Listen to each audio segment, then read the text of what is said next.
देश भर के आज हम सभी स्वयंसेवक आभासी माध्यम से इस कार्यक्रम के साथ जुड़े हुए हैं। मैं मंचस्थ अधिकारियों का आपसे परिचय करा रहा हूं। मंच पर मेरे दाईं ओर विराजमान हैं पूजनीय सरसंघ चालक जी। हम सबका परिचय आपसे है ही। 1975 में अपनी शिक्षा पूर्ण करने के पश्चात आप संघ के प्रचारक बने। 2000 से 2009 तक आप संघ के सरकार्यवाह रहे और 2009 से परम पूजनीय सरसंघ चालक के नाते हम सभी का मार्गदर्शन कर रहे हैं। आपके बाईं ओर विराजमान हैं माननीय दत्तात्रेय होसबाले जी। आप 1968 में शिमोगा कर्नाटक में स्वयंसेवक बने। 1978 में आपका प्रचारक जीवन प्रारंभ हुआ। आपने एमए इंग्लिश की पढ़ाई की है। आप अखिल भारतीय विद्यार्थी परिषद के राष्ट्रीय संगठन मंत्री रहे। 2003 से 2009 तक राष्ट्रीय स्वयंसेवक संघ के अखिल भारतीय सह बौद्धिक प्रमुख रहे।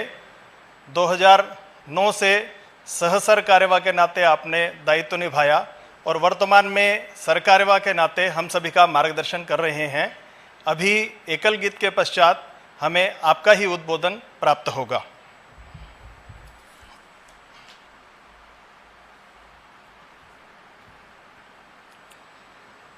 प्रकृति भले विपरीत खड़ी हो,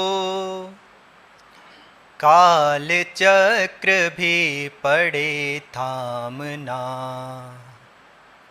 संकट के तूफानी सागर चीर करेंगे सफल सामना। सतत हमारी यही योजना, नित्य हमारी यही साधना। विघ्नों के गिरिया चले अनामिक,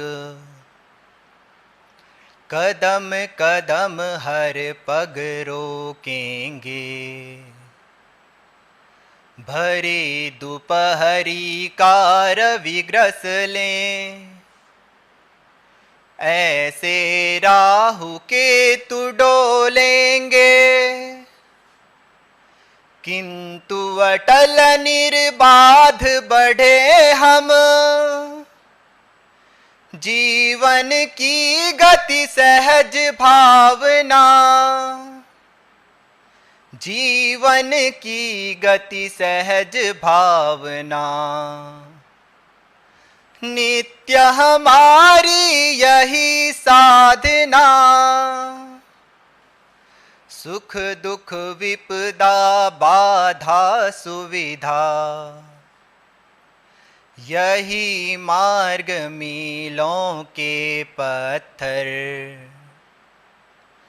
किंतु इसी में आनंदित हो,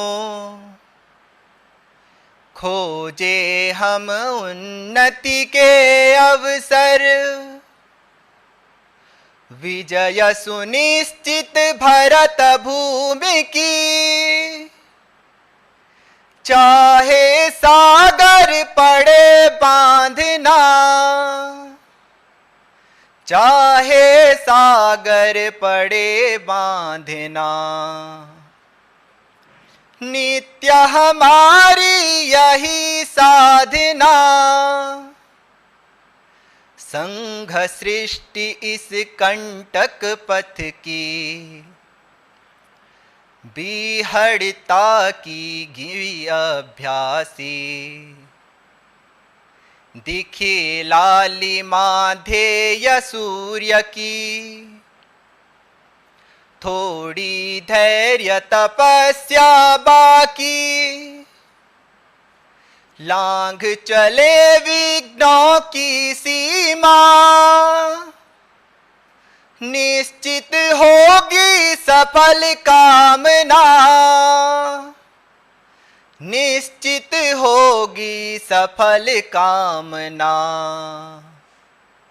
नित्य हमारी यही साधना। प्रकृति भले विपरीत खड़ी हो, काल चक्र भी पड़े थामना, संकट के तूफानी सागर चीर करेंगे सफल सामना। सतत हमारी यही योजना, नित्य हमारी यही साधना, नित्य हमारी यही साधना।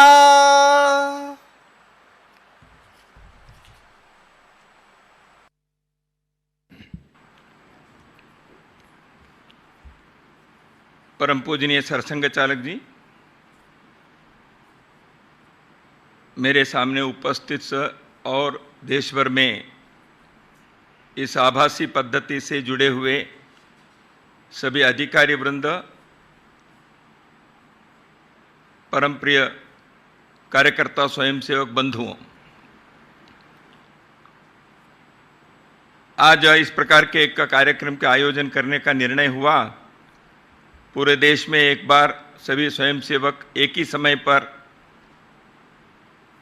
संघ के शाखा पद्धति में बौद्धिक वर्ग और प्रार्थना के रूप में यह कार्यक्रम हो, यह कुछ समय पहले एक विचार आया। उस निर्णय के अनुसार यह कार्यक्रम अभी प्रारंभ हुआ है। पिछले एक वर्ष से थोड़ा अधिक काल से अपने भारत देश सहित सारी दुनिया एक विचित्रता संकट से गुजर रही है। हाँ, हम सब जानते ही हैं, कोरोना महामारी सारी जिंदगी के एक चाल चलन ही बदल गए ऐसे लगता है। एक दृष्टि से कभी कभी ये भी लगता है कि कोरोना पूर्व की स्थिति कैसी थी ये भी हम भूल जाएं क्या। अभी मास्क पहनना हो या बाकी चीज हो, छोटे संख्या में ही कार्यक्रम में आना है। सार्वजनिक जीवन के भी देश के कई राज्यों में, नगरों में पूर्ण लॉकडाउन, अर्ध लॉकडाउन ऐसी स्थिति। इस कारण से जो भी हुआ है, कोविड पूर्व की स्थिति कैसी थी यह स्मरण करना पड़ेगा, ऐसे कभी कभी लगता है। कभी कुछ समय पहले व्हाट्सएप में एक छोटा वीडियो आया था। एक छोटा बालक अपने पिता के साथ गाड़ी में बैठा है, कार में सामने बैठा है, तो वो बाहर के दुनिया देख रहा है। कई भवन, बिल्डिंग, इमारतें, वो सब सड़क पर उसे देखता है। उसकी आंखों में आश्चर्य के एक झलक है। वो ऐसे ऐसे देख कर चेहरे ऐसे करता है। तो बाप पूछता है, तुम क्या देख रहे हो? वो कहता है, पिताजी मुझे लगता है ये सारे देखने से मुझे कहीं तो देखा है ऐसे लगता है ये भवन को, और मुझे लगता है कि मेरा कोई पूर्व जन्म का संबंध है, ऐसे वो छोटा बालक का कहता है। बाप एक थप्पड़ मार कर बताए, क्या समझते हो, वो तुम्हारी स्कूल है। तो बच्चों को अभी अपने स्कूल के भवन भी पूर्व जन्म के कोई संबंध है ऐसे लगना ऐसे हैं। तो अपने स्वयंसेवकों को भी सड़क पर जाते थे, हाँ इस पार्क के साथ हमारा कोई संबंध है, हाँ भाई कभी शाखा लगती थी यहाँ। ऐसे अपने को कोरोना पूर्व की स्थिति क्या थी यह याद करने के एक स्थिति आनी चाहिए। शीघ्रातिशीघ्र ऐसे आए, हम सबकी इच्छा भी है। पिछले इन 15 महीनों में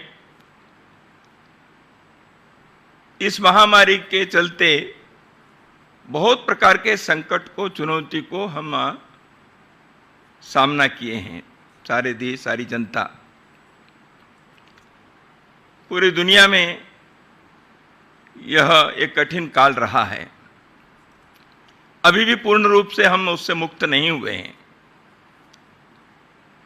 तो इस दौरान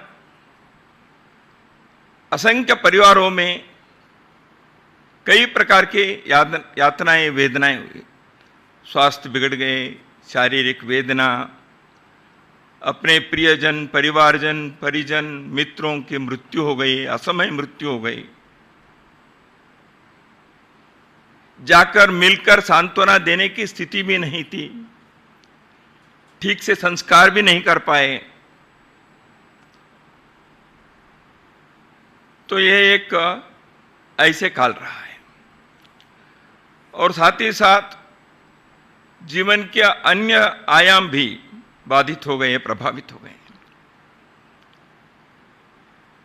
रोजगार, व्यवसाय, नौकरी, दफ्तर, ये सब बंद पड़े। विद्यालय, न्यायालय, विश्वविद्यालय, ये भी अभी ऑनलाइन से कुछ काम करना, ऐसी स्थिति आ गई। परीक्षाएं समय पर नहीं हुई। बहुत ऐसे, सूची लंबी है, हम सब जानते हैं, अनुभव कर रहे हैं, हम सब रोज इसकी चर्चा भी करते हैं। लोगों के आर्थिक संकट भी तो लाइन से हटकर ऑनलाइन में आ गए। जीवन के चक्र कहीं फंस गया या उसके रॉन्ग थ्रेड में चला गया, ऐसे भी कभी कभी अनुभव आता है। अपनी शाखा के काम भी प्रभावित हो गया। नित्य के काम से हम दूसरे प्रकार के काम में अपने को डालना पड़ा, उसमें व्यस्त रहे। इस परीक्षा की घड़ी में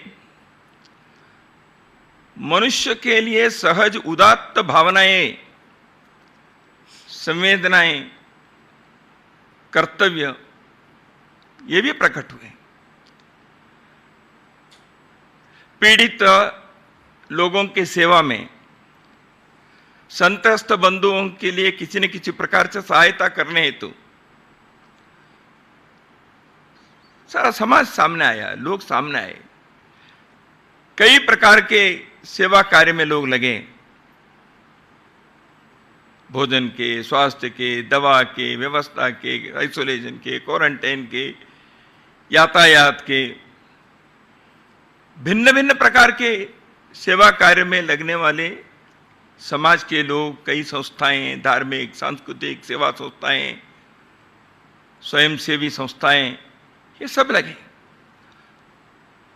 कष्ट के दिनों में एक दूसरे के साथ सहयोग में हमके रहना चाहिए। यह एक समाज के स्वाभाविक सामाजिक कर्तव्य जो होता है वो भी प्रकट हुए, उसमें भी उदात्त स्वरूप में प्रकट हुए, अद्भुत प्रकार से वो अभिव्यक्त हुआ। उसकी भी कहानी अत्यंत प्रेरणादायी है। इन सारे बातों के आगे की पीढ़ी के लिए यह पढ़ने को, सुनने को मिले, इस दृष्टि से समाज के कई संस्थाओं ने, हम स्वयंसेवकों ने भी इसके कुछ डॉक्यूमेंट करें, इसको बनाए रखें। ऐसे एक चुनौतीपूर्ण कालखंड में समाज में कैसे काम किया, इस संकट को कैसे हमने सामना किया। ये कोई प्रसिद्धि के लिए नहीं, कोई अपने पीठ थपथपाने के लिए नहीं, अपने आत्म प्रशंसा के लिए नहीं, परंतु एक समाज की अंतःशक्ति, समाज के एक आत्मविश्वास, समाज के एक सहयोग के कर्तव्य की भावना, जनता की यह संवेदना, ये प्रकट हुए। तो इस प्रेरणा से आने वाले पीढ़ी को भी कुछ मार्गदर्शन मिलना चाहिए। तो इसलिए बहुत सारी प्रेरणा की कहानियां जो है, कहानियां ने प्रत्यक्ष घटनाएं, प्रसंग है, उसको भी संकलित करने का कार्य भी हुआ है। इस कालखंड में बहुत सारे लोगों ने अद्भुत कार्य करके उन्होंने अपने व्यक्तित्व के उस आयाम को उजागर किया जिसके कारण सारा समाज उनके प्रति कृतज्ञ है। क्या डॉक्टर हो, क्या नर्स, क्या पुलिस, क्या सफाई कर्मचारी, क्या स्वयंसेवी संस्थाएं के लोग, संघ के स्वयंसेवक भी, समाज के सेवाभावी लोग भी, ये सारे लोगों ने जो कार्य दिखाया वह मनुष्य ये कर सकता है, इस विश्वास को पुनः एक बार जगाने के, उसको सुदृढ़ करने के का काम भी था। तो भारत के नाते, एक देश के नाते भी हम स्वयं पूर्ण हो, स्वावलंबी हो, आत्मनिर्भर हो, यह भी प्रयत्न हुए। यह भी एक विशेष उल्लेखनीय बात है। हम पीछे नहीं रहे। ऐसे कालखंड कई बार आते भी हैं देश में, दुनिया में, जीवन में। विश्व युद्ध हुए, 5-6 साल युद्ध रहे, तो कई देश जो युद्ध में रहे, उन देशों की हालत क्या हुई? वहां के सामाजिक, आर्थिक, सांस्कृतिक, पारिवारिक, शैक्षिक जीवन के सारे आयाम प्रभावित हो गए। पुनः उनको जीवन को पुनर्निर्मित करके खड़ा करना पड़ा। किया उन्होंने। कुछ ही वर्षों में उन देशों के लोगों ने अपने देश के पुनर्निर्माण करते हुए दुनिया के सामने एक श्रेष्ठ उदाहरण को उन्होंने प्रस्तुत भी किया। हाँ, युद्ध तो मनुष्य निर्मित है।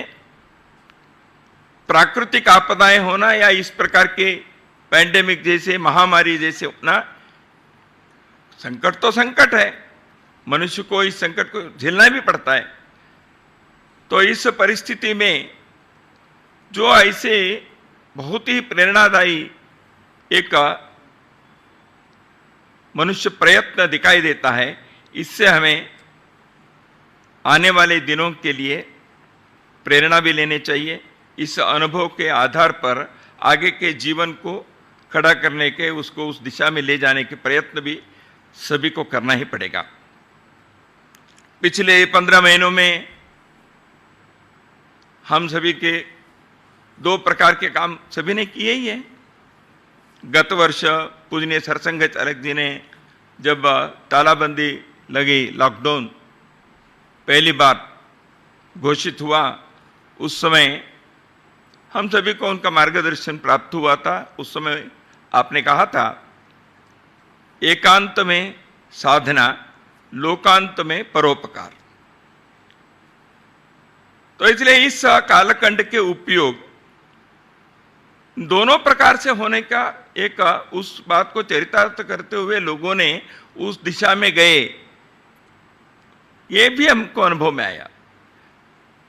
कई लोगों ने अपने जीवन के कुछ साधना के, ये कालखंड है ऐसे सोचकर अपने आत्मविकास के लिए प्रयत्न किया, अपने कुछ आदतें ठीक की, जीवन के कुछ दिनचर्या को उन्होंने अच्छा बनाया। किसी ने प्रकार के साधना के व्यायाम हो सकता है, योग हो सकता है, लेखन कार्य हो सकता है, अध्ययन हो सकता है, इस प्रकार के कार्य किए। और साथ ही साथ लोकांत में परोपकार के, सेवा के कार्य जो करना था, समाज के प्रति जो कर्तव्य निभाना था, उसमें भी आगे बढ़े। ये भी हमको दिखाई देता है। तो इस प्रकार यह कालखंड अभी हम अनुभव करते रहे हैं। सरकारें अपने काम किए हैं, समाज ने अपने अंतःशक्ति के, अपने सामर्थ्य को उसने दिखाया है। पिछले वर्ष प्रवासी मजदूरों के जो एक घटना हुई, लाखों की संख्या में, लगभग 35-40 लाख मजदूर लोग जब महानगरों से अपने गांव के तरफ चल पड़े, वह दृश्य अद्भुत था। लेकिन आज चलने वाले लोगों के मुंह पर किसी प्रकार के, किसी के विरुद्ध में, खिलाफ कोई नारेबाजी नहीं, जिंदाबाद मुर्दाबाद उन्होंने नहीं, कोई लूटपाट नहीं किए, हिंसा आगजनी नहीं हुई, वो मौन रूप से चल पड़े। ऐसे चलने वाले लोगों के सेवा के लिए, उनके सहायता करने के लिए रास्ते में लोग भी तैयार हो गए। उनके भोजन दिए, बच्चों के दूध दिए, पाँव में पहनने के लिए चप्पल दिए, यातायात की व्यवस्था की, पानी की व्यवस्था की। एक अद्भुत दृश्य था। यह विरले मिसाल है। भारत के किसी भी कोने में मिलिट्री को बुलाना नहीं पड़ा। दुनिया में कई देशों के संदर्भ में हम ऐसे नहीं कह सकते। दुर्भाग्य है। अपने देश में हम गर्व कर सकते हैं, ऐसे परिस्थिति में अपने लोगों ने एक दूसरे के सहयोग करने का ऐसे एक उदाहरण को उन्होंने प्रस्तुत किया। इसलिए विश्वास जगता है, इसलिए एक सकारात्मकता के भाव मन में आ जाता है। तो इसलिए देश के भविष्य के बारे में एक मन के अंदर सकारात्मक भाव उठता है। हम कुछ कर सकते हैं, इससे लगता है। तो अभी परिस्थिति ऐसे है कि इन 15 महीनों में जो हमने अनुभव किया है और आने वाले दिनों में इस दृष्टि से हमें किस दिशा में जाने चाहिए, इसके बारे में भी विचार करना पड़ेगा। संघ के स्वयंसेवकों ने जो सेवा कार्य किया है, इसके कोई पूर्वाभ्यास नहीं था, उनको प्रशिक्षण नहीं था। केवल और केवल संघ से प्राप्त किए पाठ, समाज के प्रति संवेदना, कर्तव्य भावना, आवश्यकता जहां जहां वहां सेवा करनी चाहिए, यह भाव, देशभक्ति के एक प्रात्यक्षिक प्रकटीकरण, समाज के लोगों के प्रति अपने आत्मीयता का व्यवहार, यही हम सीखते रहे। इसी प्रशिक्षण के कारण जो आपदा आई, उस समय सेवा कार्य करने के लिए अपने कार्यकर्ता आगे बढ़े। कितने प्रकार के नए नए आयामों में स्वयंसेवकों ने सोचा, नई योजनाएं बनाई। अभी ऑक्सीजन कम हो गए तो कॉन्सेंट्रेटर चाहिए, ये चाहिए वो। ये कोई पहले प्रशिक्षण अपने स्वयंसेवकों को नहीं था। लेकिन चुनौती जब आई, यदि मनुष्य इसके लिए पहले से सेवा भाव में, कर्तव्य के प्रति उनकी निष्ठा यदि है, तो वो किसी भी चुनौतीपूर्ण परिस्थिति में रास्ता ढूंढता है, उपाय सूझता है उसको, वो कूद पड़ता है काम करने के लिए। यही अनुभव में आता है स्वयंसेवकों ने जो उदाहरण प्रस्तुत किया है। तो इसलिए ऐसे जो स्वयंसेवकों ने किया, उसके पीछे संघ के इतने वर्षों के जो कार्य है, संघ के जो साधना है, यह महत्व की भूमिका उसकी रही है। अब आने वाले दिनों में 3-4 प्रकार के कामों के बारे में हमको सोचना पड़ेगा। एक है, मैं इसको कहता हूं पुनर्वास, रिहैबिलिटेशन। जीवन को फिर से एक बार सुस्थिति में लाने के प्रयत्न होना चाहिए। जो थोड़ा सा वो अपने दिशा से हट गया है, संकट में फंस गया है, कई परिवारों की परिस्थिति,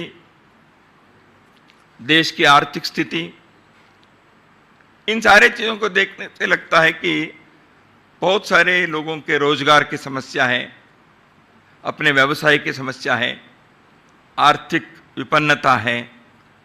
तो इस दृष्टि से सरकार की योजना तो अपनी जगह पर बनेगी ही।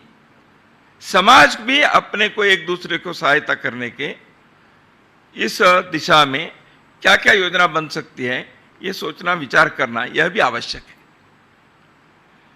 कई घरों में जिस प्रकार के संकट, वहां के भरण पोषण करने वाला, वहां रोटी कमाने वाला व्यक्ति चला गया है,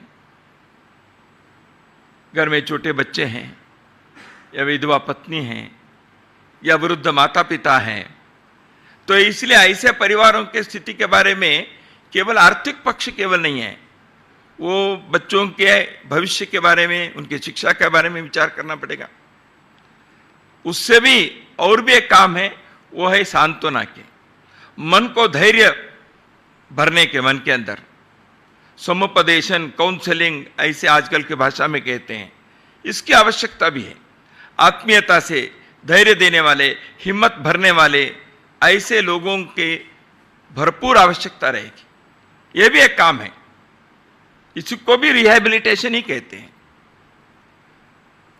और एक काम है इस पुनर्वास के काम में, गत वर्ष और यह वर्ष विद्यार्थियों के शिक्षा के दृष्टि से यह पूरा चरमरा गया है। जैसे मैं प्रारंभ में उस बच्चे की कहानी बताए, तो शिक्षा, परिसर, विद्यालय, परीक्षाएं, पाठ क्लास में होना, ये सब एक दृष्टि से ये पूरा डिस्टर्ब होने के कारण, इसमें व्यत्यय आने के कारण स्वाभाविक रूप से बच्चों के मानसिक शैक्षिक विकास कुंठित भी होता है, उसका एक असर भी होता है। तो इसलिए इस दृष्टि में क्या क्या कर सकते हैं, छोटे छोटे समूह में बच्चों के लिए पाठ पढ़ाने का, कुछ क्लासेस चलाने के हो सकता है। सब चीज़ ऑनलाइन से नहीं हो सकता, तो इसलिए इसके एक व्यापक सामाजिक अभियान इस प्रकार से भी करने की आवश्यकता हो। यह हो गया एक आयाम। दूसरा एक है, वो है अपने सामने एक विचार लोग रख रहे हैं, चिंता व्यक्त कर रहे हैं, वो है तीसरी वेव की एक आशंका है, थर्ड वेव आ जाएगा। ना आए ये हमारी इच्छा है, भगवान से प्रार्थना है। आ सकते हैं, वो कैसे आएगी किसी को मालूम नहीं है। अंग्रेजी में एक नाटक होता, वेटिंग फॉर गॉडो करके। ये वेटिंग फॉर गॉडो यानी क्या है, उसके कहानी ऐसे है कि उस नाटक में वो गॉडो करके एक के बारे में इंतजार कर रहे हैं, प्रतीक्षा कर रहे हैं। वो वेटिंग फॉर गॉडो में यानी गॉडो कौन, क्या ये मनुष्य है, प्राणी है, जानवर है, हवा है, तूफान है, क्या है गॉडो, किसी को मालूम नहीं है। तो मनुष्य है तो वो पुरुष है कि स्त्री है, ये भी मालूम नहीं। तो गॉडो करके कोई एक ऐसे आने वाले हैं, तो इसलिए सारी चिंता व्यक्त होती है उस नाटक में। अंततः तो वो कौन है, क्या है, नहीं होता है, वो आया नहीं होता है, इसलिए सारे खलबली मचती है। क्योंकि वो घोड़ा आ जाएगा तो क्या करेगा मालूम है, क्या करेगा, क्या करेगी, वो कौन है, क्या है, देखा ही नहीं तो कैसे होगा। तो इसलिए अभी थर्ड वेव के बारे में बच्चों पर असर होगा ऐसे भी कह रहे हैं। नहीं नहीं, ये बच्चों के पर असर नहीं होगा, ऐसे हो जाएगा ऐसे कहते हैं। कुछ लोग कहते हैं, सभी तज्ञ लोग ही कह रहे हैं, तरह तरह के सर्वेक्षण हो रहे हैं। कुछ लोग कह रहे हैं कि नहीं, तब तक सब वैक्सीनेशन हो जाएगा, ये ठीक रहेगा। सच में क्या होगा, इदम इत्थम कहना अब कठिन है, लेकिन अपनी तैयारी चाहिए, सन्नद्धता रहनी चाहिए। अभी जैसे पिछले दिसंबर से जनवरी फरवरी में थोड़ा सा ठीक हुआ, तो सभी के गफलत के कारण थोड़ी समस्या हुई। ऐसे पूजनीय सरसंघ चालक जी ने जैसे एक सावधानी की बात हम सभी के सामने रखी थी, तो इसलिए अब सावधानी रखना आवश्यक है। नहीं आए तो अच्छा, आएगा तो हमारी सन्नद्धता है, हमारी पूर्व तैयारी है। इसलिए आवश्यक व्यापक प्रमाण में एक इस संदर्भ में होने वाले या आने वाले संभावित किसी भी प्रकार की चुनौती को सामना करने के लिए एक छोटा सा प्रशिक्षण भी हजारों लाखों लोगों को देने की आवश्यकता भी है। उस दिशा में आवश्यकताएं और क्या क्या हो सकती है, तज्ञ लोगों से स्थान स्थान पर पूछकर उसके लिए व्यवस्थाएं भी करनी पड़ेगी। और वैक्सीनेशन के, टीकाकरण के भी एक व्यापक अभियान चलाएं, उसको भी पूरा करना आवश्यक है, ताकि होने वाले जो भी वो आघात है उससे हम काफी हद तक का बचकर रहेंगे। तो इसलिए यह दूसरा काम है। तीसरा एक है जो अपने नित्य काम का, वो है कि अपने नित्य कार्य जो बाधित हुआ है, नित्य के शाखा कार्य, अपने बैठकें, हमारे वर्ग, अपने प्रवास, पिछले वर्ष और इस वर्ष दोनों वर्ष संघ शिक्षा वर्ग हम नहीं कर पाए।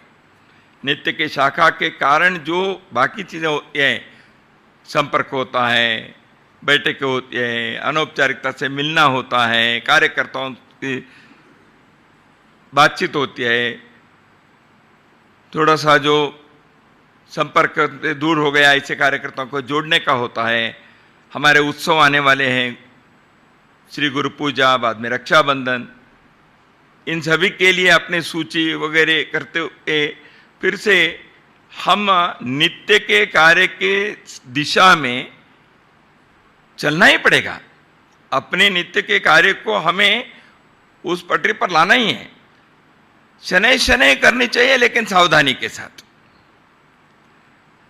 तो इसलिए वर्तमान कोरोना की परिस्थिति या संभावित तीसरी वेव, इसके सावधानी रखते हुए हमें इस दिशा में कैसे जाना, यह भी अपने को विचार करना चाहिए। उस प्रकार की योजना बनानी पड़ेगी, उस प्रकार उस दिशा में जाना पड़ेगा।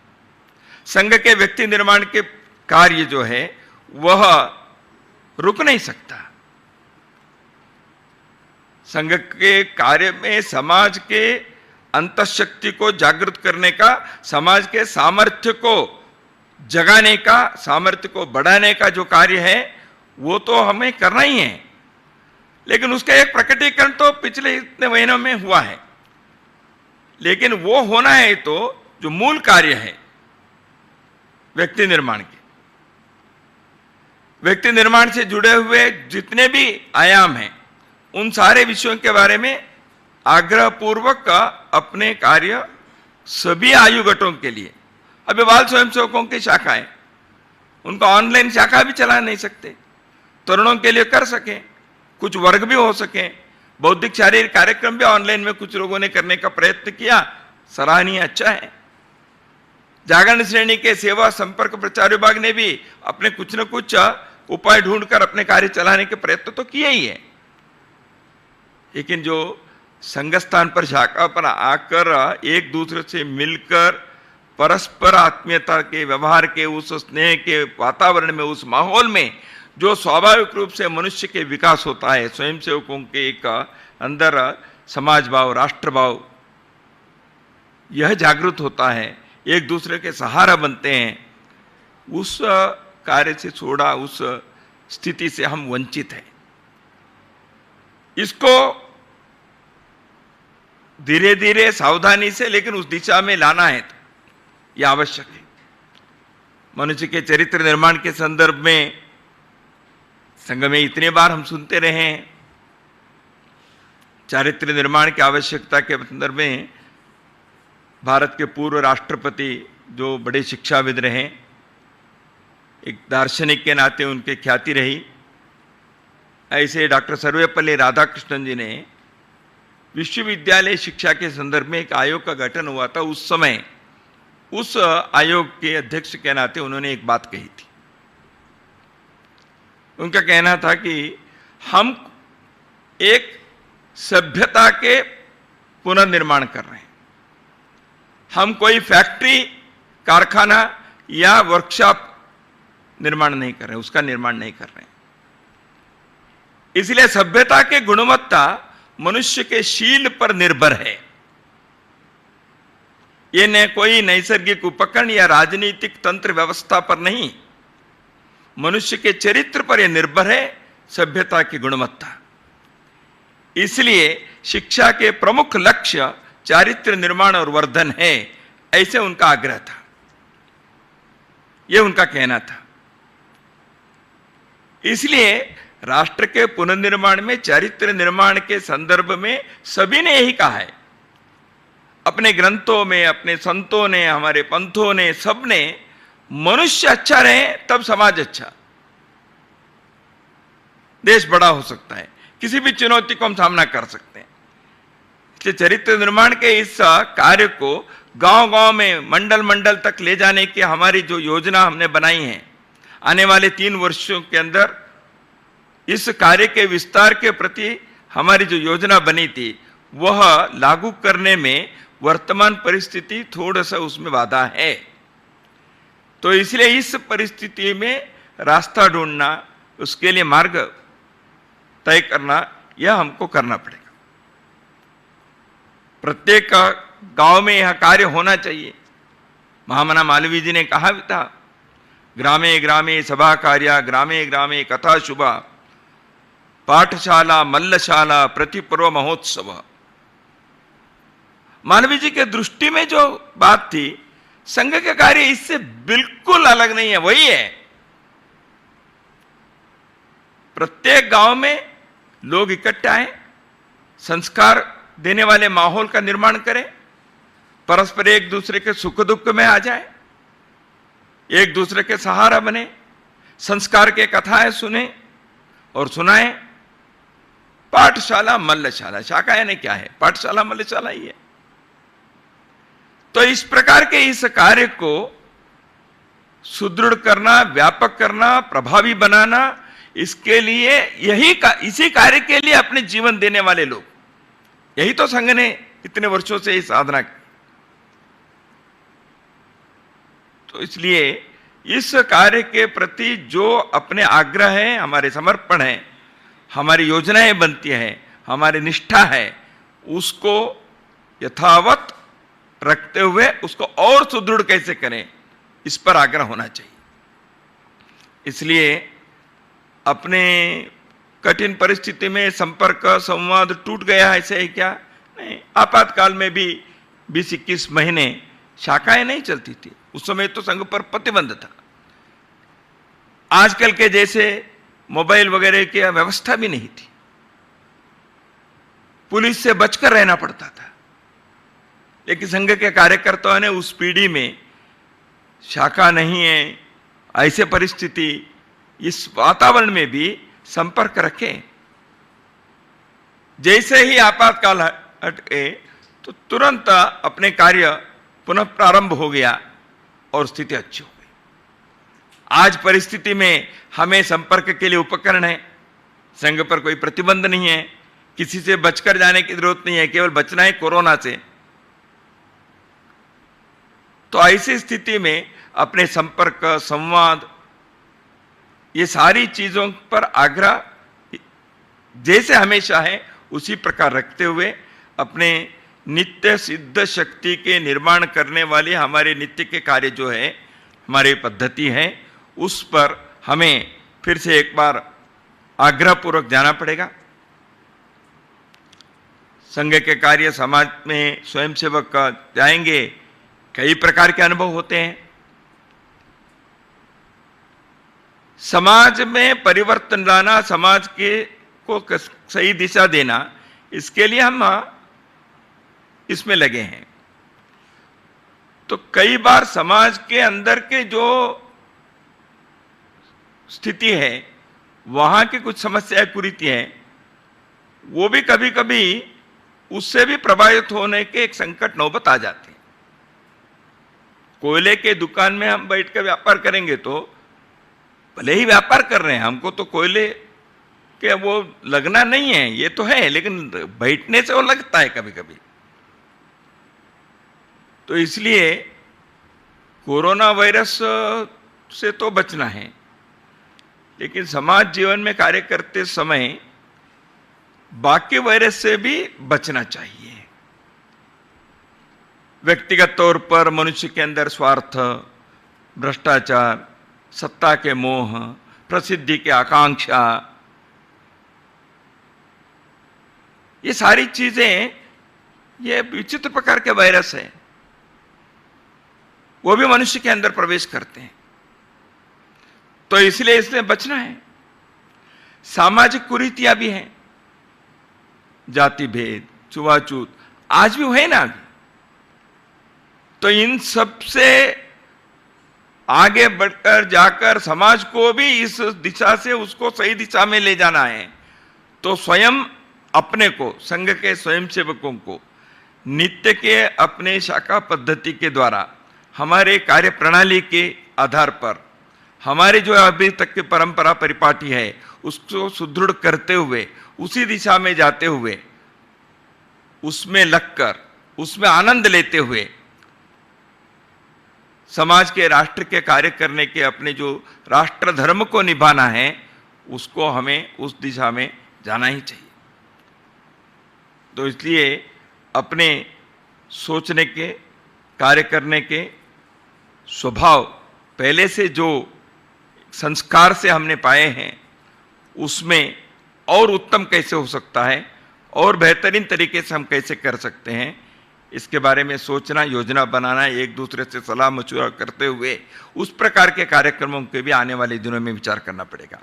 आने वाले दिनों में और भी अपेक्षाएं बढ़ेगी क्योंकि संघ के स्वयंसेवकों के जो कार्य देखने वाले, उनके व्यक्ति प्रभाव देखने वाले, उनके व्यक्तित्व देखने वाले, संघ के इससे प्रभावित होने वाले लोग स्वाभाविक रूप से संघ और संघ के स्वयंसेवकों से कई प्रकार की अपेक्षाएं रखेंगे। समाज के राष्ट्र के हित में कई चुनौतियां भी आ सकती हैं, कई प्रकार की आवश्यकताएं भी आएगी। तो इसलिए इन अपेक्षाएं, आवश्यकताएं, चुनौती, इसको यदि हम प्रभावी ढंग से निभाना है, सामना करना है, पूरा करना है तो उसके लिए आवश्यक क्षमता और सामर्थ्य, पुरुषार्थ को भी अर्जित करना पड़ेगा, प्रकट करना पड़ेगा।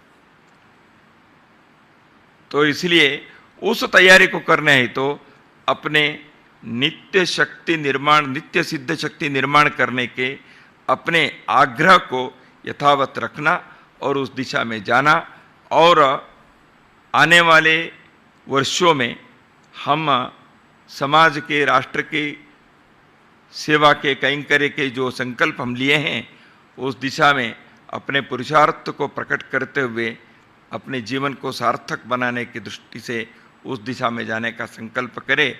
इतना ही इस अवधि में कुछ विचार आपके सम्मुख रखने का प्रयास मैंने किया।